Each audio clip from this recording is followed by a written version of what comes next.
ابو طالب کا کنبہ بہت بڑا ہے، اولادیں زیادہ ہیں اور اس وقت لوگوں پر خشک سالی آ پڑی ہے۔ وہ تو آپ دیکھ ہی رہے ہیں، تمام لوگ اس وقت بہت زیادہ پریشان حال ہیں۔ تو آئیے ہم چچا ابو طالب کے پاس چلیں اور ان کے کنبے کا کچھ بوجھ کم کرنے کی کوشش کریں۔ چچا عباس نے پوچھا، وہ کیسے؟ تو آپ صلی اللہ علیہ وسلم نے کہا، وہ اس طرح کہ ان کے گھر میں سے ایک آدمی کو آپ لے لیں اور ایک آدمی کو میں لے لوں۔ ایک آدمی کے تمام اخراجات و ضروریات آپ پوری کریں گے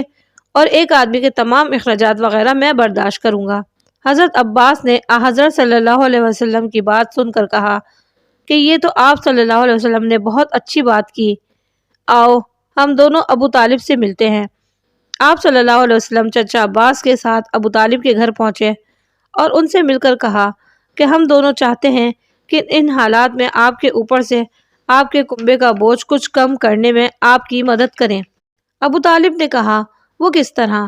تو حضور صلی اللہ علیہ وسلم نے کہا کہ میں اور چچا عباس آپ کے گھر سے ایک ایک فرد کو لے لیتے ہیں، ہم دونوں ان کی پوری ذمہ داری اٹھائیں گے اس وقت تک جب تک حالات صحیح نہ ہو جائیں اور اللہ اس تنگی و پریشانی کو دور کر دے۔ ابو طالب نے کہا، ٹھیک ہے۔ تو حضرت محمد صلی اللہ علیہ وسلم نے حضرت علی رضی اللہ تعالیٰ عنہ کو اپنے ساتھ لے لیا اور انہیں اپنے سینے سے لگا لیا، اور عباس نے جعفر کو لے کر اپنے سینے سے لگا لیا۔ اس طرح پھر حضرت علی رضی اللہ تعالیٰ عنہ رسول اللہ صلی اللہ علیہ وسلم کے ساتھ رہے اور آپ صلی اللہ علیہ وسلم نے علی رضی اللہ تعالیٰ عنہ کی تمام ضروریات زندگی کو پورا کیا۔ حضرت علی رضی اللہ تعالیٰ عنہ کا ایمان لانا اور عبادت کرنا۔ حضرت علی جب محمد صلی اللہ علیہ وسلم کے ساتھ گھر آ گئے تو آپ صلی اللہ علیہ وسلم کے ساتھ رہنے لگے، یہاں تک کہ اللہ تعالیٰ نے حضرت محمد صلی اللہ علیہ وسلم کو نبی بنا کر مبعوث کیا۔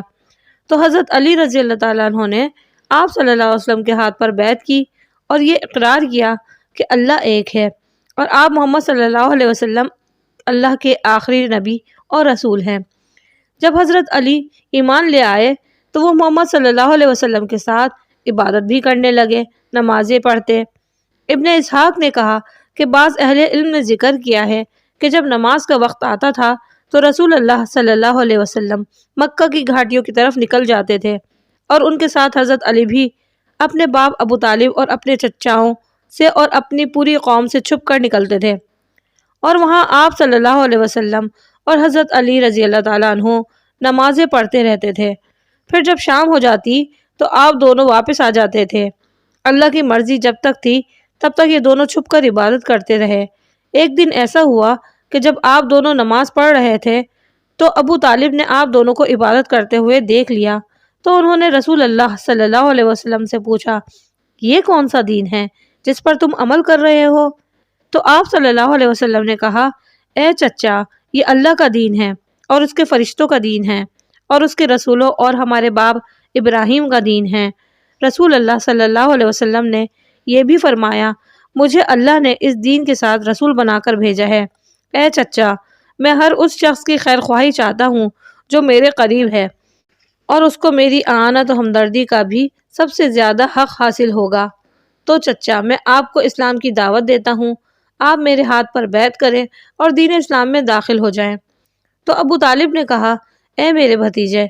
میں اس کی استطاعت نہیں رکھتا کہ باپ دادا کے دین کو میں چھوڑوں، میں اپنے آباء و اجداد کے دین کو نہیں چھوڑوں گا، لیکن میں تجھ سے یہ وعدہ کرتا ہوں کہ اگر کسی نے تجھ کو کبھی تکلیف پہنچائی یا کسی چیز سے تو کوئی تکلیف محسوس کرے تو وہ تجھ تک آنے نہ دوں گا، یہ میرا تجھ سے وعدہ ہے جب تک کہ میں زندہ ہوں۔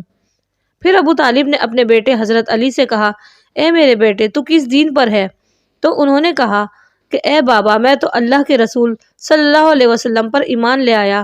اور جو کچھ وہ لے کر آئے ہیں میں اس کی تصدیق کر چکا ہوں، اور میں نے ان کے ساتھ مل کر اللہ کے لیے نماز پڑھی اور ان کا اتباع کیا۔ اور احمد نے روایت کی ہے، حضرت علی نے فرمایا،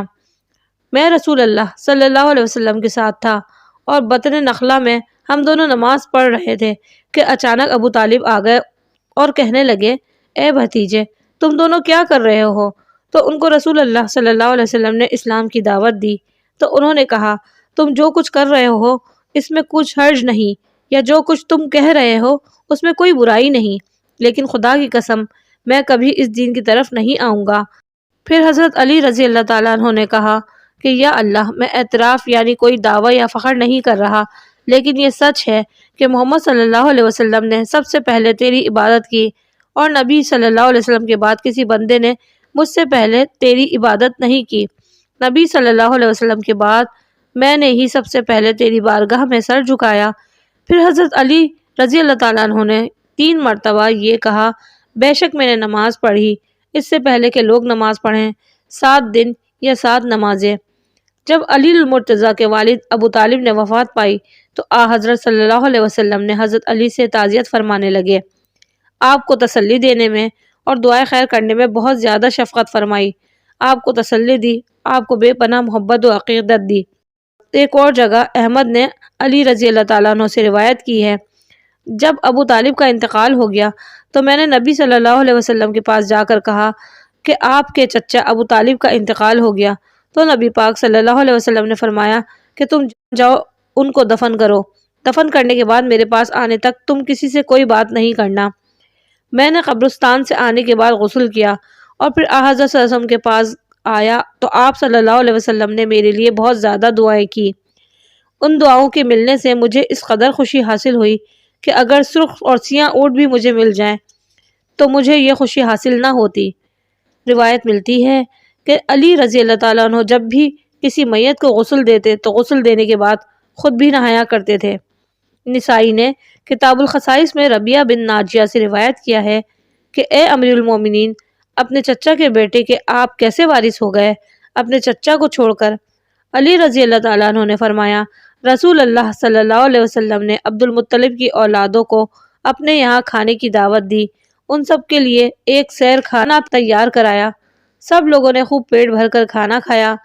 کھانا پھر بھی بہت بچ گیا تھا، لگتا تھا کہ جیسے اس میں کچھ کمی نہیں ہوئی۔ پھر کھانا کھانے کے بعد پینے کے لیے بہترین شربت منگایا،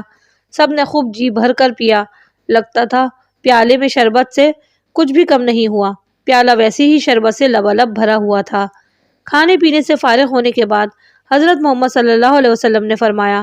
اے اولاد عبد المطلب، میں تمہاری طرف خاص طور پر اور تمام لوگوں کی طرف عام طور پر بھیجا گیا ہوں، تم لوگوں نے مجھے دیکھ لیا، اب تم لوگوں میں سے کون مجھ سے اس بات پر بیعت کرے گا کہ وہ میرا بھائی اور ساتھی بنے؟ تو ان سب لوگوں میں سے کوئی بھی آپ صلی اللہ علیہ وسلم کی طرف نہ بڑھا تو میں ان کی طرف بڑھا۔ میں اس وقت اپنی قوم اپنے لوگوں میں سب سے چھوٹا تھا، میں نے آپ صلی اللہ علیہ وسلم کے ہاتھ پر بیعت کرنا چاہی تو آپ صلی اللہ علیہ وسلم نے فرمایا بیٹھ جاؤ۔ پھر دوبارہ آپ صلی اللہ علیہ وسلم نے وہی بات کہی، میں پھر بیعت کرنے کے لیے اٹھا، آپ صلی اللہ علیہ وسلم نے پھر مجھے بٹھا دیا، تیسری مرتبہ پھر آپ نے اپنی بات دہرائی، میں پھر اٹھا بیعت کے لیے تو حضرت صلی اللہ علیہ وسلم نے اپنا ہاتھ میرے ہاتھ پر مارا، پھر آپ صلی اللہ علیہ وسلم نے کہا، یہ وہ بات ہے جس کی وجہ سے میں اپنے چچا کے بیٹے کا وارث ہوا ہوں، چچا کو چھوڑ کر۔